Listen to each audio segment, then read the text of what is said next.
guys, welcome to Tatum Travels. Today we are at Brainy Birds, which is an animal sanctuary for parrots or all kinds of birds, specifically parrots that have been abused, and they are here to be rehabilitated. This is their story, and this is how us as human beings can help these birds. I hear the sounds of your heartbeat. I can hear it now.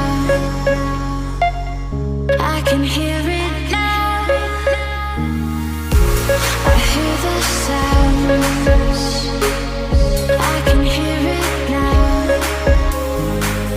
Of your heartbeat. I can hear it now.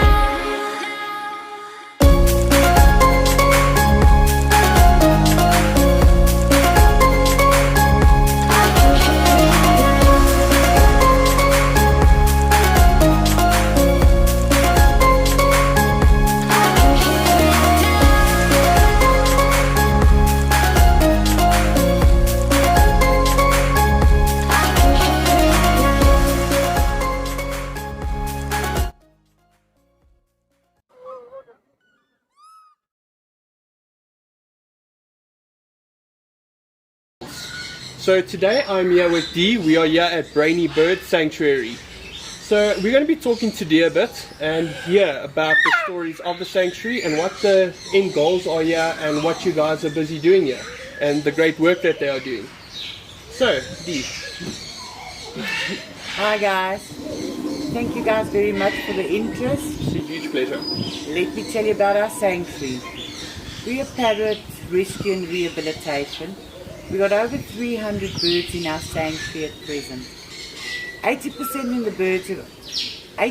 of the birds in our sanctuary come from abused, abandoned, neglected situations. I'd say 40% of the birds in our sanctuary, we have disabled birds, birds that are blind, birds with no feet, birds with no wings, and for various reasons they land up with us, and we give those birds a forever home. Okay. A lot of the birds in our sanctuaries cannot be adopted out due to the extreme abuse and physical abandonment and so many reasons they cannot be adopted out. This is their forever home. We go through a lot of vet bills, we rescue birds, they got to go for vet checks, we fix them, we heal them with medication, we heal them with love, we rehabilitate them. Those things don't happen overnight. No, it takes they don't. a long time. Yes. It takes a long time to help these birds. People don't understand that a bird can actually get abused. I'm just going to give you a bit of example of what bird abuse is. First of all, bird abuse is leaving a bird in a cage. We've all been through COVID. We've all felt what it felt like to be stuck in our homes. Yes. Now these birds live a hell of a long life. 60, 70, 80 years. We've got Okay. some birds here that's in their 60s as well. Imagine yourself now for 1 year, you've gone potty, living in your house. You still had your wife or your kids or whatever. These birds are stuck behind bars, sometimes for all these years. These birds get rehomed. I'll look at the African grey and the cockatoos, for instance. They live a very long life, 60, 70, 80 years. In those amount of years, a bird can get rehomed 20, 30 times actually. Sure. Okay. Because people are not aware of what it's like to actually own a bird. The proper way to own a bird. A bird attaches themselves to you. They choose who they want to bond with. You cannot make a bird like you. Yes. No. If a bird does not like you, he's not going to want to bond with you. And people don't realize those things. It's a heck of a lack of education when it comes to the parrot species. And how can people get the education, the right education to actually look after these birds? Do you guys offer any courses or training before someone gets a bird? We offer a lot of education. One-on-one is always the best to do. We ask people to let us know what the bird's problems are, and if we can't give them advice via phone call, which could end up being a 3-day phone call most of the time, or through writing or an email, we advise people to come and visit the sanctuary, because it's not just about educating a particular thing, like a plucked bird, a bird that plucks his feathers. There are so many reasons why these things happen, Yeah. and you can't pinpoint it by saying you've changed your hairstyle, the bird doesn't like your hairstyle, so I went and pulled all his feathers out. A lot of times it's a lot of psychological issues that has occurred within the household. New babies, new cats, new dogs, a new grand that's come to visit. The wrong diet. The wrong diet, I can tell you, is about 70% of these birds' problem. Okay, so that's the main cause, is the people aren't actually really feeding these birds properly at the end of the day. They're not giving it the right pellets in it. Because I did hear you mention, and so did Natalie, that sunflower seeds for these birds isn't actually ideal food. But a lot of the food that we buy at a pet store for our birds has sunflower seeds in it. Is that correct? That is absolutely correct. Now, I always say to people when I visit them or when I do education, where do these birds come from? Yeah. Do you see them flying around the whole world, wherever they come from, looking for sunflower seeds? It is a treat. Birds eat what they eat in the wild. They eat fruits, they eat vegetables, they eat trees, they eat bark, they eat leaves, they eat flowers.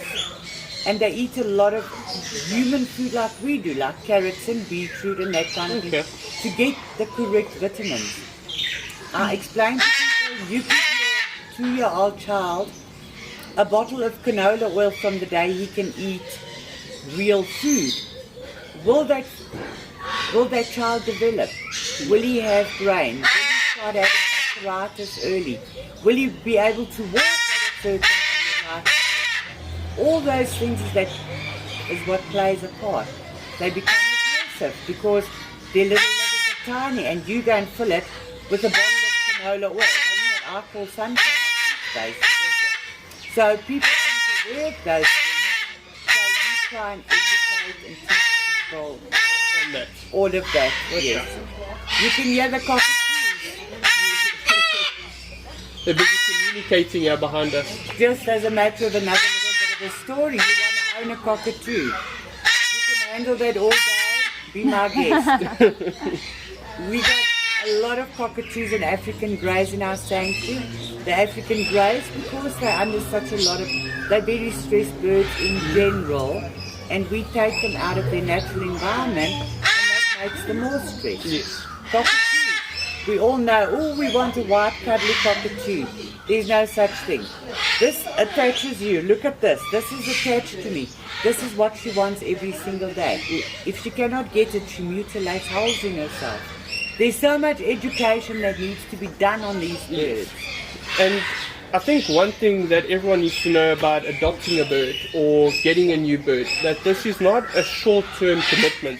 This is a lifelong commitment. It is having a child for yourself, you know. So guys, please don't get the wrong idea and think you're just going to have this bird for a couple of years and then the bird's going to be gone. No, these birds do live up to 60 plus years, so it's a lifetime commitment owning a bird.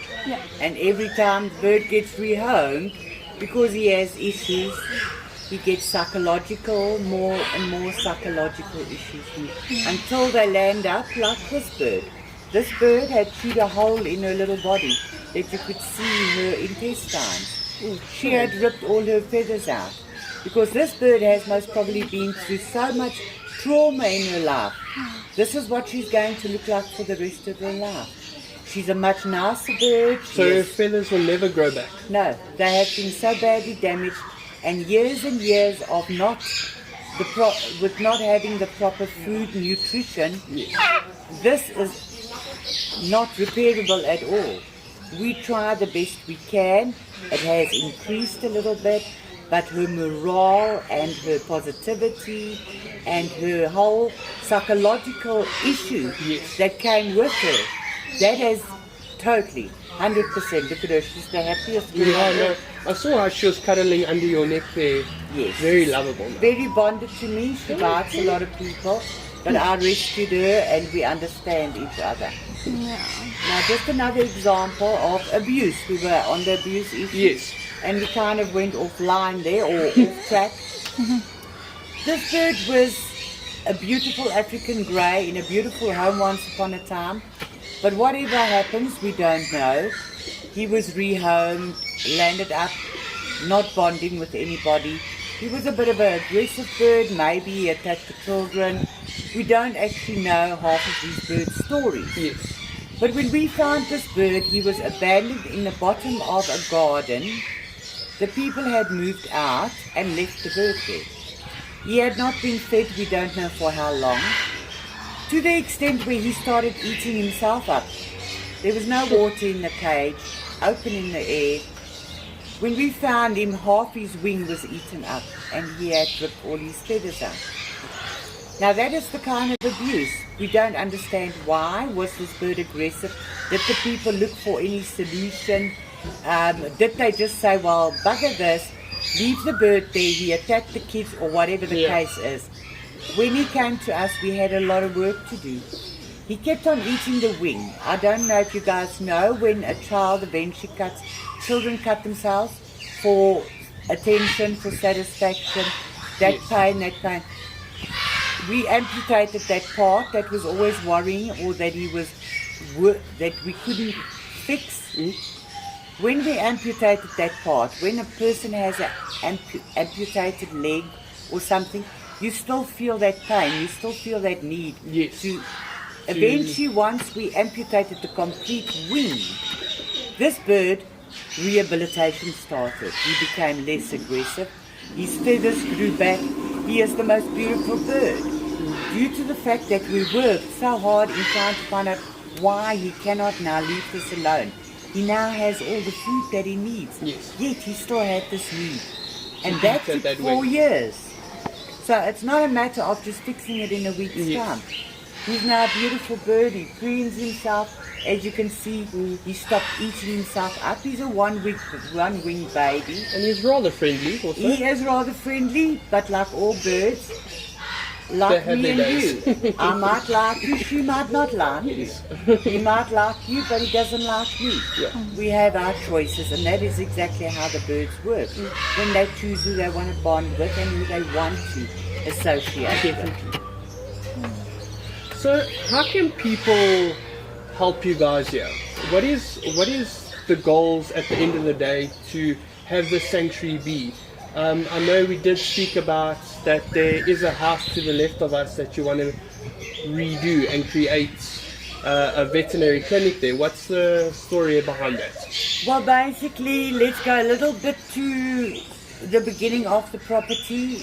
We were renting this property for quite a while. Sadly, the owner passed away, and we were given first option to buy the property for R1 million. Okay. This was during the very heavy COVID time, when COVID just started. There was not a chance we could raise R1 million. We tried very hard. We did raise some funds, but we had to make big loans eventually because our time ran out. Yes.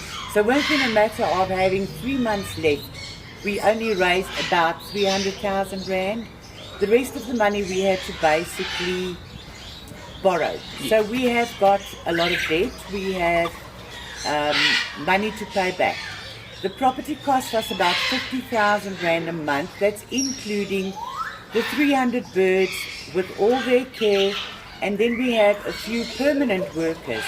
The rest of the people here are all volunteers. We're all volunteering here. We all do the best we can, but we do have normal staff that are paid staff. So we need 50,000 rand a month to cover our cost on this property. For the property. We have an old house which is 100 years old. Okay.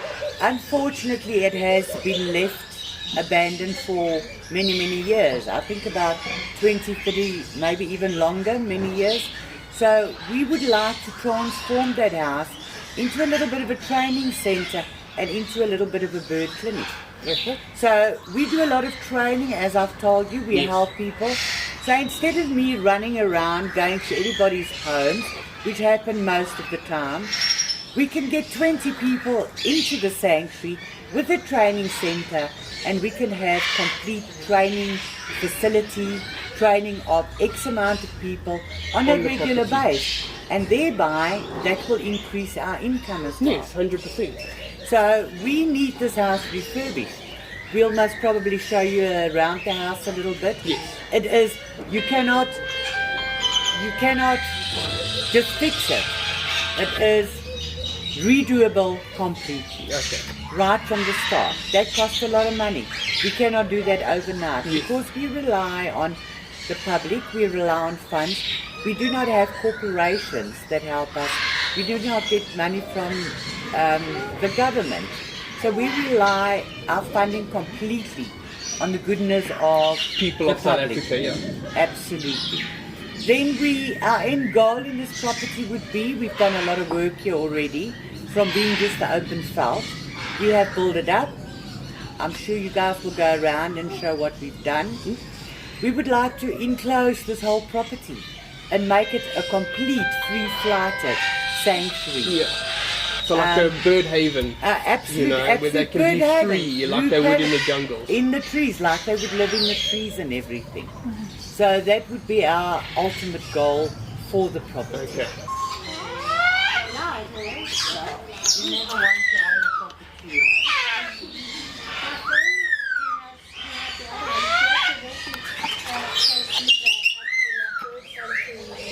We are with one of the volunteers at Brainy Birds. Her name is Tia. Tia, tell us a bit as to why you wanted to be a volunteer for Brainy Birds.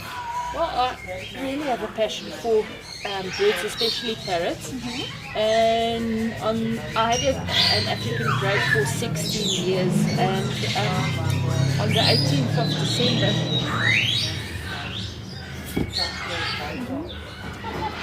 she passed away, which was a very hard thing for me to do. And the day she was euthanized, I immediately phoned Dee and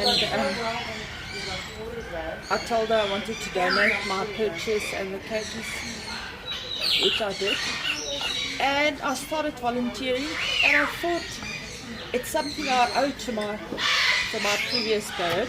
And I just decided I'm going to volunteer, but I'll never ever have an African grey again, because I simply adore them. I love African greys. They're so sensitive, they're intelligent, everything.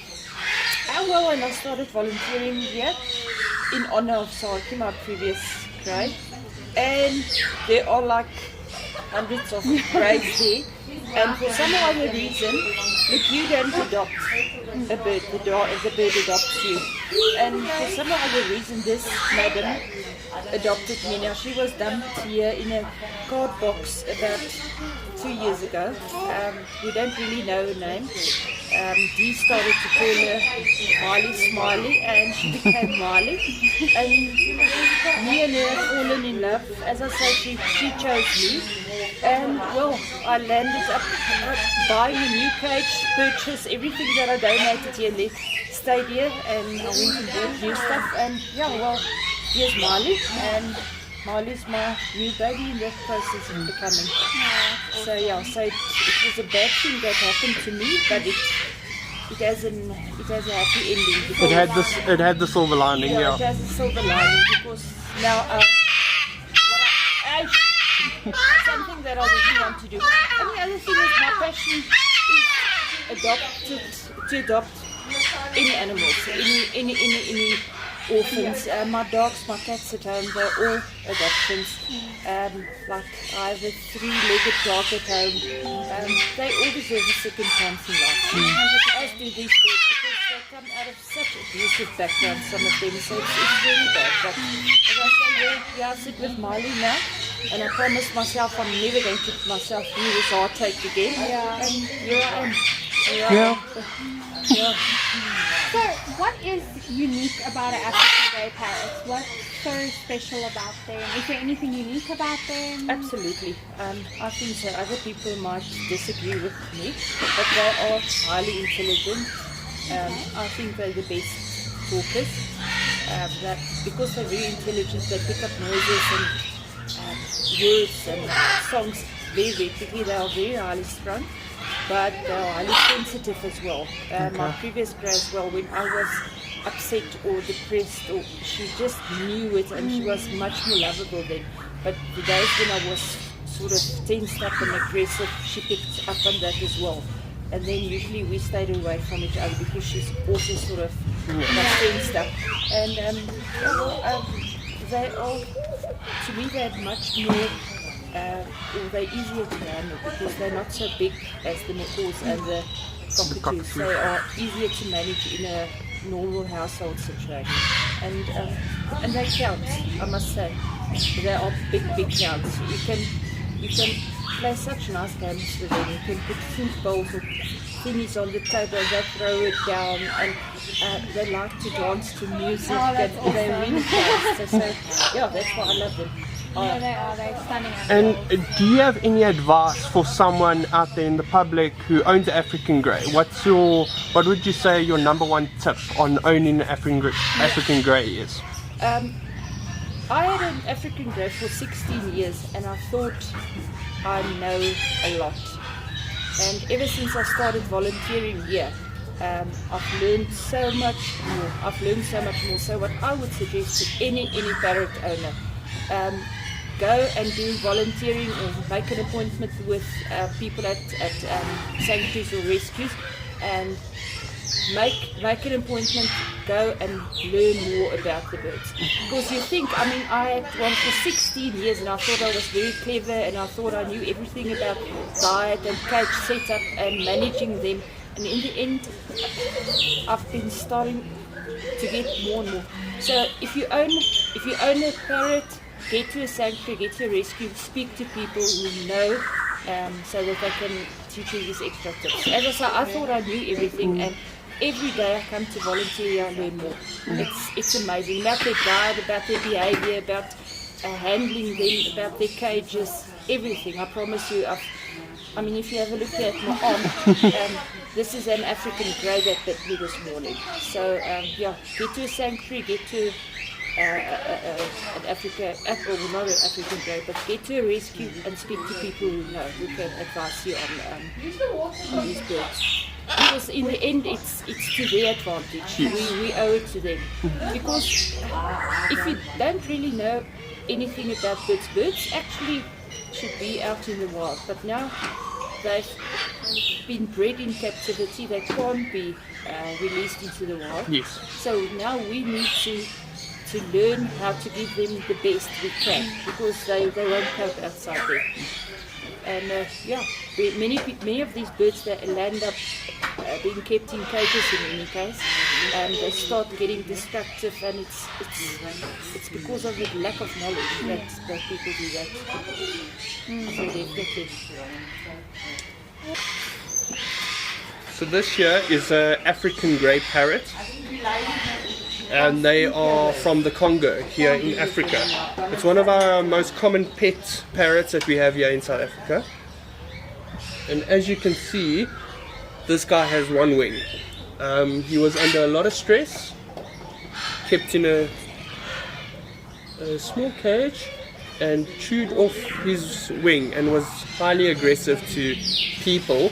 But now that Brainy Birds have put in the time and effort to rehabilitate this bird, he is friendly, he's loving, he's got his feathers back, he's got his colors back, he's happy, he's healthy, and he cleans himself.